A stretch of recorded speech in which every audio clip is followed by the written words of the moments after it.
BNP সরকারের শুরু আশাব্যঞ্জক হলেও প্রধানমন্ত্রী তারেক রহমানের সামনে যে কঠিন পথ তা বলার অপেক্ষা রাখে না।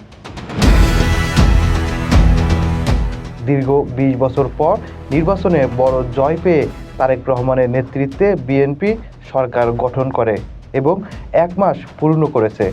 অল্প সময়ের ভিত্তিতে পূর্ণ মূল্যায়ন সম্ভব না হলেও শুরুর কার্যক্রমে সরকারের দিক নির্দেশনা স্পষ্ট হয়েছে। প্রথম ১ মাসে সরকার বেশ কিছু ইতিবাচক উদ্যোগ নিয়েছে।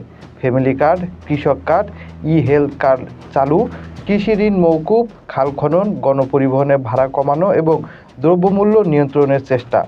প্রধানমন্ত্রীর সরল জীবনযাপন, প্রোটোকল কমানো ও প্রশাসনে গতি আনা জনমনে ইতিবাচক প্রভাব ফেলেছে। বিরোধী দলের সঙ্গে সংলাপ এবং এমপিদের বিশেষ সুবিধা না দেওয়ার সিদ্ধান্ত রাজনৈতিক সৌহার্দ্যের বার্তা দিয়েছে। প্রশাসনিক ক্ষেত্রেও দ্রুত কিছু সিদ্ধান্ত নেওয়া হয়েছে, যেমন বিতর্কিত কর্মকর্তাদের অপসারণ, কূটনীতিতে ভারতের সঙ্গে সম্পর্ক উন্নয়নের উদ্যোগ এবং ক্রিয়া উন্নয়নে নতুন পরিকল্পনাও লক্ষণীয়।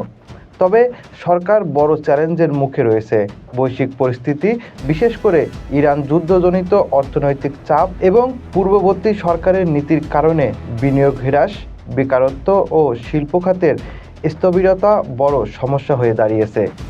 সমাধানে সরকারকে দ্রুত বেসরকারি খাতকে আস্থায় নেওয়া, বন্ধ শিল্প চালু, মিথ্যা মামলা প্রত্যাহার, ব্যাংকিং খাতে স্থিতিশীলতা আনা এবং চাঁদাবাজি ও মব সন্ত্রাস বন্ধে কার্যকর পদক্ষেপ নিতে হবে। এছাড়া মন্ত্রীদের অসংলগ্ন বক্তব্য ও সমন্বয়হীনতা জনমনে বিভ্রান্তির সৃষ্টি করছে। এজন্য একটি নির্দিষ্ট মুখপাত্র এবং বার্তায় শৃঙ্খলা প্রয়োজন। গণমাধ্যমের স্বাধীনতা নিশ্চিত করাও জরুরি। সব মিলিয়ে বিএনপি সরকারের শুরু আশাব্যঞ্জক হলেও সামনে কঠিন পথ। জনগণের আস্থা ধরে রাখতে হলে প্রতিশ্রুতির বাস্তবায়নই হবে সবচেয়ে বড় পরীক্ষা।